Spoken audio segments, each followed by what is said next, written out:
I've been happily married for 5 years, living with my thoughtful husband. We shared a close bond, eagerly anticipating the arrival of children, though we haven't had any yet. However, life took an unexpected turn following a recent incident, and I feel compelled to share this remarkable story. My husband is universally regarded as kind, a sentiment echoed by both my parents who hold him in high esteem. My sister, a dedicated career woman, has always focused primarily on her work, but she and my husband got along well despite her typically reserved demeanor. Recently, his work responsibilities intensified dramatically. He began returning home late and even started working on his scheduled days off. As a new team leader, he was often glued to his cell phone, coordinating with his team at all hours. While some might have found his sudden change in routine suspicious, I saw it as a commitment to his job, worrying instead about the toll it was taking on his health. Amid these changes, my sister decided to relocate for a new job opportunity that required her to furnish her new apartment. I planned to drive her to the furniture store on Saturday to help her out, but an unexpected call from my boss required my immediate presence at work, leaving me in a bind. Thankfully, that Saturday was one of my husband's rare days off. Despite his recent busyness, he graciously offered to help when he saw my predicament. It was slightly awkward for him to spend the day alone with my sister, but he agreed and even asked to borrow my car since his was in the shop. Grateful for his kindness, I went to handle the emergency at work. This was the first time my husband and sister had spent time together without me, and as I dealt with my responsibilities, I couldn't help but wonder how they were managing on their own. I hoped they were making the most of their unexpected day together and finding everything my sister needed for her new place. After resolving the issues at work, it was already dark by the time I checked my phone, planning to meet my husband and sister for dinner. However, I was caught off guard by a call from an unknown number. The voice on the other end asked if I was a family member of David. Confused, I confirmed my identity as his wife. That's when the police officer delivered the shocking news. My husband had been in a car accident, and both he and his passenger, my sister, were unconscious. In a blur, I rushed to the hospital. Upon arriving at the emergency department, I gave my name and was quickly escorted to the intensive care unit. Through the glass, I could see my husband surrounded by machines, his body covered in bandages. My heart sank as I stood there, anxious about what the future held for him. Later that night, my mother arrived from far away to support us through this ordeal. As we waited anxiously, a police officer provided more details about the accident. He explained that David had been driving on a well-lit road when another car, which had run a red light, struck his vehicle. The driver of that car was also seriously injured and receiving treatment at the same hospital. However, this driver claimed that David's car had been behaving erratically before the crash, leading the police to investigate whether he might have fallen asleep at the wheel. After several tense days, both my husband and sister regained consciousness, and the doctors began conducting several tests. When my mother and I were called in for the results, the doctors delivered some difficult news. While they assured us that David and my sister would survive, they warned us that both might face lasting disabilities. Despite this grim prognosis, my mother and I felt relieved that they were alive. We clung to the hope that with rehabilitation, they could recover to some degree. Choosing to focus on the positive, we decided not to share the potential long-term impacts of their injuries with them. Instead, we surrounded them with encouragement and care, grateful for their survival. My mother took on the role of caring for my sister while I dedicated myself to looking after my husband. In the early days after the accident, he was visibly shaken, struggling both emotionally and physically. He was deeply troubled, not just by his own condition but also by the impact the accident had on all of us. As time passed, the man who had always been gentle and kind began to change. Frustration took hold, particularly regarding his impaired mobility and the ongoing medical treatments he faced. The reality of having to leave his job weighed heavily on his mind, and despite my efforts to support him, his irritability grew. I continued to visit him regularly at the hospital, determined to be there for him. During one of these visits, a police detective approached me with new information about the accident. He explained that there had been a leak in the brake oil of my car, likely contributing to the vehicle's erratic behavior before the crash. This revelation suggested that an accident might have been inevitable, either for me or someone else. Additionally, I learned that the woman who had crashed into us was also suffering. Her mother approached me to apologize. marking our first encounter since the incident. As days turned into weeks, my husband's frustration escalated. He grew increasingly resentful of my mobility and independence, angered by the contrast between our situations. His frustration often manifested in demanding behavior and outbursts of anger when I couldn't meet his needs as quickly or fully as he wanted. Objects were thrown, and harsh words exchanged over minor issues, such as my decision to step out to buy lunch. The demands and complaints grew more frequent and intense, adding to the strain of our situation. I empathized deeply with my husband's pain and frustration, but the reality of our situation required me to balance my time between supporting him and fulfilling my responsibilities. I needed to work to support us financially, stay updated on the police investigation, and coordinate with the hospital regarding his care. Despite the challenges and his occasional outbursts, I remained committed to helping him through his recovery, hoping that with time, patience, and care, we could navigate this difficult period together. However, I barely had a moment to myself anymore. My husband's demeanor had become increasingly difficult to manage, leaving me feeling cornered by the escalating tensions. Similarly, my sister was grappling with her own frustrations, and our mother appeared visibly worn out from the strain. I learned that my sister was placing even heavier demands on our mother, who was already stretched thin from not working and caring for both of us. Whenever I couldn't visit the hospital, both my husband and sister became more despondent, hearing from doctors that they might remain paralyzed despite ongoing rehabilitation efforts added to the stress. The issue of my car's brake oil leak soon came to a head. My sister confronted me, her tone accusatory. "I heard your car was leaking oil. You were supposed to maintain it. Because of your negligence, I can't work or return to normal. Mom's stressed and your husband is suffering. You're going to have to take care of us for the rest of your life." Her harsh words took me by surprise, prompting me to call our mother, who confessed that my sister had been in a distressed mental state for quite some time. Despite the tension, my concern for my husband drove me to the hospital, only to find that he was not in his room.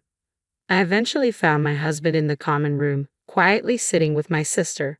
The visiting hours were about to end, leaving them alone in the otherwise empty space. It was there that my husband coldly remarked, "If you had just taken the car in for inspection, maybe none of this would have happened."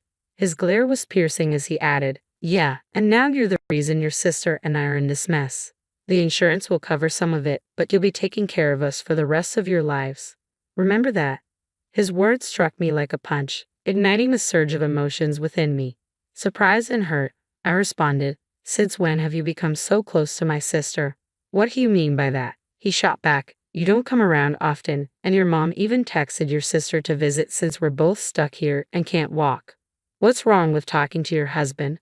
The situation felt overwhelming, and it was clear that the stress and fear of our new reality were profoundly affecting everyone's emotions and actions. Feeling increasingly isolated, I sensed my husband and sister were aligning against me. With a hint of sarcasm, I tried to lighten the mood. "Right? You two haven't spent much time together before the accident, have you?" Ignoring my tone, my husband replied, "What are you talking about? We're discussing you taking care of us. And you know that." My sister avoided my gaze but nodded in agreement, as if to confirm their expectation of my lifelong support. I hadn't anticipated a straightforward answer from either of them, but I pressed on, hoping to make them see my perspective. Switching topics, I casually mentioned, "I wonder how the person who hit your car is doing now." "How should I know?" My sister retorted defensively. "She hit us when the light was red. It's just unbelievable." "That's right. You can't imagine how terrifying it was," my husband chimed in. "We need to make sure we get compensation from her. I was so close to getting a promotion too."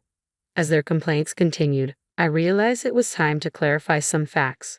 "There's something you both need to know. First off, I had my car inspected just before the accident," I said. "Oh, did you? Then the dealer should be sued. There's no way they didn't know the brake fluid was leaking." My sister quickly interjected. "That's right," I agreed. "After the accident, the police contacted me to examine the car and determine the cause. They wanted to check my drive recorder, but that old recorder doesn't capture sound and doesn't start recording right after an accident, so it's not very useful." My husband dismissed my explanation. "That's where you're wrong," I corrected him gently. "You didn't know that I replaced the old drive recorder with a new one, did you?" My sister looked up in surprise. "What? I also installed an additional camera inside the car, I continued. Her face grew increasingly pale as I spoke.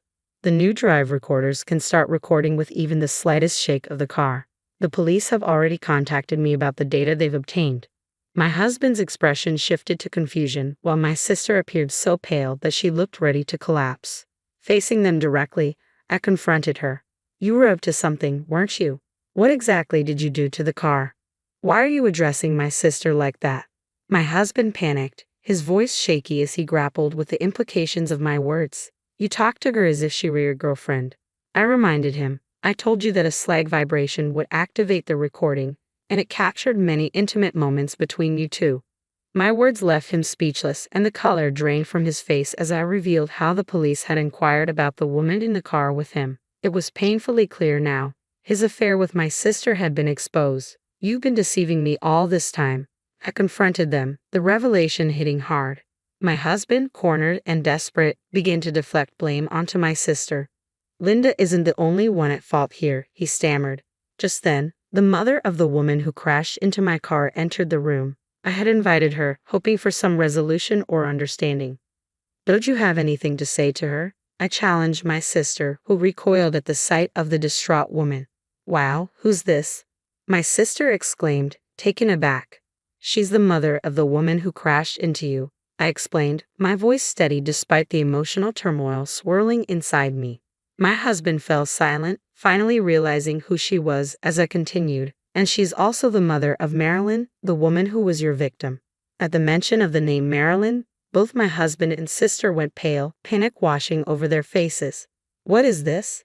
Do you know the woman who was driving the car? My sister demanded, her voice trembling with shock and confusion. My husband, at a loss for words, looked utterly defeated. That's when I decided to lay everything bare. She was having an affair with David. He promised her a divorce but never followed through.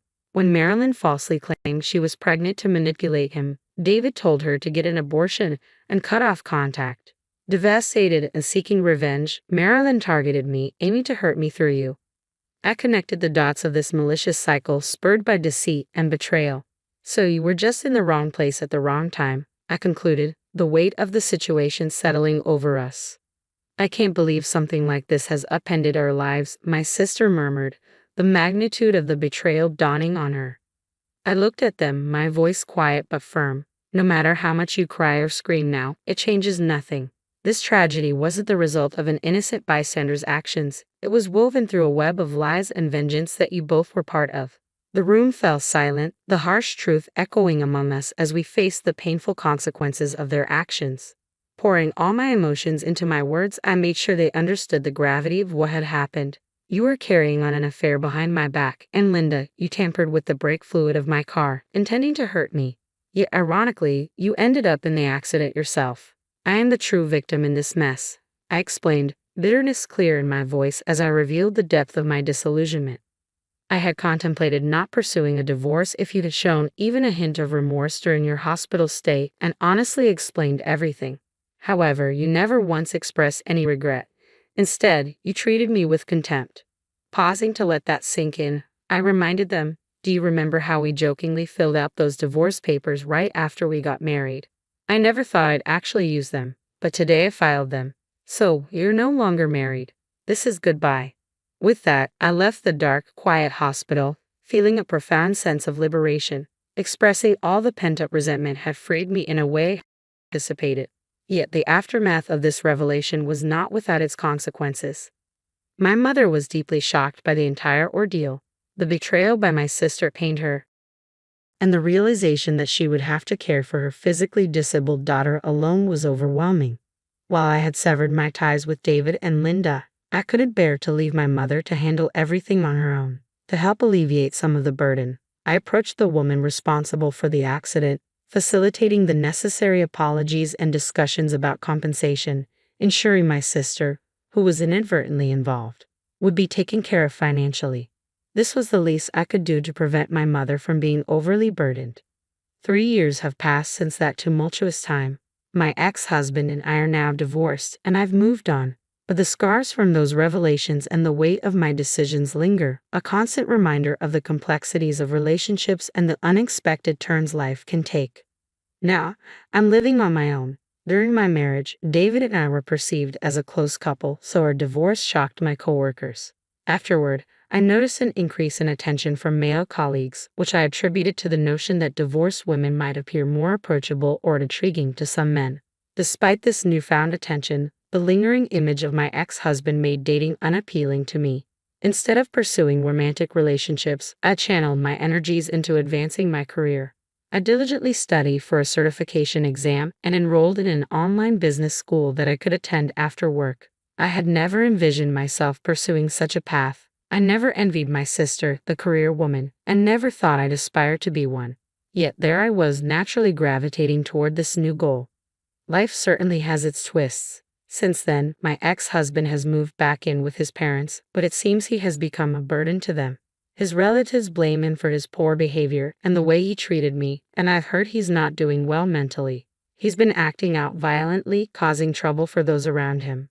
My sister also returned to her parents' home, but her mental state has deteriorated further, and she continues to exhibit selfish behaviors. My mother, worn out from the ordeal, used my sister's savings and the accident compensation to place her in a care home. She consulted me before making this decision, and seeing no reason to object, I told her to do whatever she felt was necessary.